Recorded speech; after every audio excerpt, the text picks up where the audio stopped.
The story you're about to hear is Priscilla's life lesson, a woman who once believed danger meant freedom, only to discover it was nothing more than a prison in disguise. If you stay until the end, you'll understand how she nearly lost everything, and how she turned pain, addiction, and failure into strength, hope, and a new beginning. This might be the inspiration you need today. This story is based on real events. Before we begin, it's important to note, this script was written so you experience the story as if Priscilla herself were telling it, answering a direct question about her journey. We want you to feel every word as if you were sitting across from her, listening to her life lesson firsthand, as though you were part of an interview. From a very young age, I seemed drawn to the wrong choices. While others sought safety, stability, and predictable paths, I was pulled toward the opposite, the adrenaline of danger, the company of those who encouraged me to break rules, and shortcuts that promised freedom. But that so-called freedom was nothing more than a gilded trap. Drugs entered my life disguised as relief from inner pain, escape from heartache, a shortcut to belonging. Slowly, what felt like refuge became an invisible prison, one built from chains I kept feeding with every new decision. This channel is new, and we need your support to keep bringing stories and life lessons like Priscilla's. Please share, like, and subscribe now. Walk with us on this journey of learning and growth. At first, I thought I was in control. I told myself I could stop anytime, that it was all just fun. But that fun came at a high cost. I lost true friends, pushed away people who loved me, and handed over my health to a routine that dragged me from party to party, from fall to fall. Nights ended in cold alleyways, silent tears, or empty promises that, tomorrow I'll quit. That tomorrow never came. Meanwhile, everything around me crumbled. There were moments I stared at the walls of freezing jail cells, other times at the white ceilings of hospitals, my body weakened and my soul shattered. I remember looking in the mirror and not recognizing the person staring back, just a shadow of who I once dreamed of becoming. Broken relationships, betrayals, and loneliness were proof I was sinking deeper. But the most frightening part wasn't the external consequences, it was believing there was no way out. I felt my story was already written, that my fate was to die consumed by choices I could no longer undo. Every failed attempt to change made the weight of guilt heavier. I couldn't see value in myself or imagine building a different future. That darkness, that absence of hope, may have been the cruelest prison I ever lived in. It was in that place, among the ruins of dreams and invisible chains, that one decisive night changed the course of my life forever. Priscilla's are not alone. There are thousands like her right now. Reach out, or talk about it. Someone you know may need this warning. The real turning point didn't happen all at once, like a sudden miracle. It was a series of small decisions that, together, shifted the direction of my life. At first, it felt impossible. Every time I said no to drugs, my body screamed yes. It was a silent battle, fought deep in my mind and heart. But slowly, I learned that victory didn't come through grand heroic gestures, it came through nearly invisible acts, choosing to answer a call from my support group instead of isolating myself, writing in a journal when the urge to use felt unbearable, or simply taking a deep breath and letting 1 minute pass without giving in. There were mornings when my whole body ached, and I wondered if it was worth fighting one more day. In those moments, the memory of my overdose would return like a warning. That could have been my last chance. So I held on to any sign of life, sunlight hitting the window, the sound of laughter on the street, even the thought that if I survived that, I couldn't waste this opportunity. It was during this time I realized something powerful. Every time I overcame a moment of weakness, however small, the chains holding me grew looser.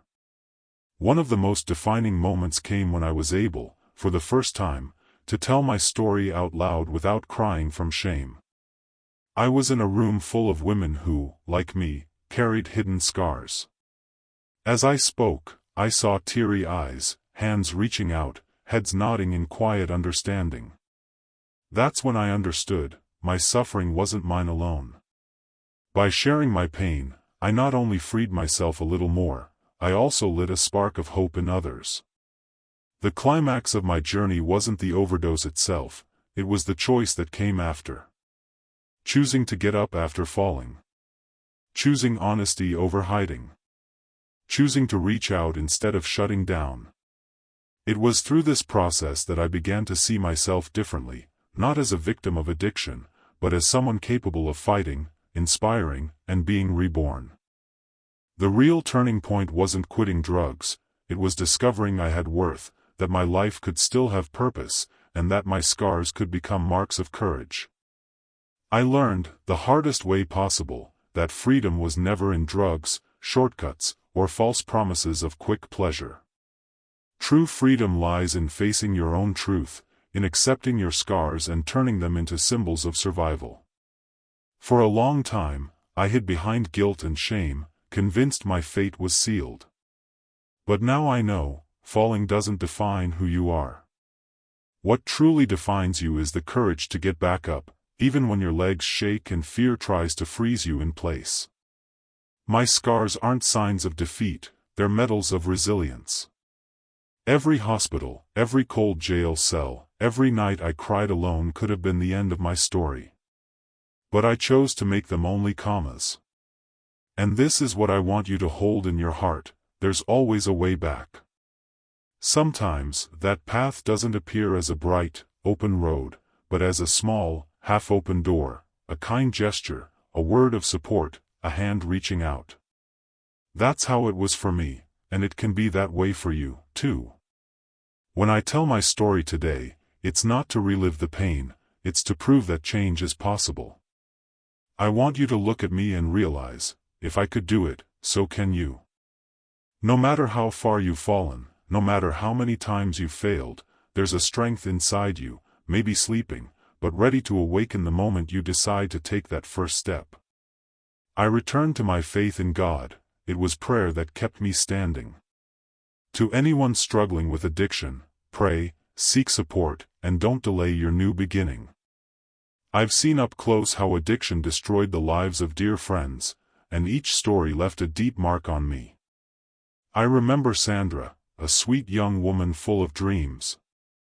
The moment drugs entered her life, her home turned into a battlefield. Her husband begged her to return to the woman she once was, but every relapse ended in shouting, slamming doors, and sleepless nights. Her children began sleeping at their grandmother's house because they couldn't bear watching their mother disappear before their eyes. The family that once gathered around the dinner table now only met to argue over debts and broken promises. Then there was Marcelo. He was hardworking, with plans to start his own small business. But addiction swallowed his strength and dignity. His wife, exhausted by broken promises, left, taking their 2 young children with her. I saw that man, who once spoke of making his parents proud, sitting alone on the sidewalk, with no one to reach out to him. It wasn't just him who was broken, it was the memory of everything he could have been. And then there was Claudia. She shared with me those days of partying and nights of escape. One day, we heard the news, her teenage son had followed in her footsteps. He started using drugs even earlier than she did. I remember the pain in her eyes when she told me, "I lost my son twice, first when I entered this world, and again when he entered it too." That shook me to my core, because I realized addiction doesn't just ruin the person using, it opens a dangerous path for the next generation. These stories followed me like ghosts. Every friend I lost to addiction was a cruel reminder of where I, too, was headed. I didn't just carry my own pain, I carried the pain I saw in the eyes of their families, mothers, children, siblings who only wanted their loved one back. Now I understand, no one sinks alone. When someone chooses drugs, the whole family pays the price. Priscilla's life lesson is this: no abyss is too deep to stop someone who dares to climb back up. This story holds up a mirror. What invisible chains are you still carrying? Maybe yours isn't drug addiction, but it could be the fear that paralyzes you, the guilt that weighs on your heart, the resentment that chokes you, or even the silence that isolates you. How many times have you believed there was no way back? How many times did you give up because you thought your fate was already sealed? Priscilla shows us that a new beginning is always possible. And you? What would you do if today were your last chance to change? What chains have you accepted as part of your life, when they could, in truth, be broken? Priscilla's lesson is clear: falling doesn't define anyone. What truly defines you is the courage to rise. So I ask you, are you ready to take that first step, and rewrite your own story?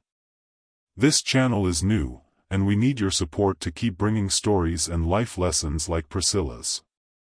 Please share, like, and subscribe now. Walk with us on this journey of learning and growth.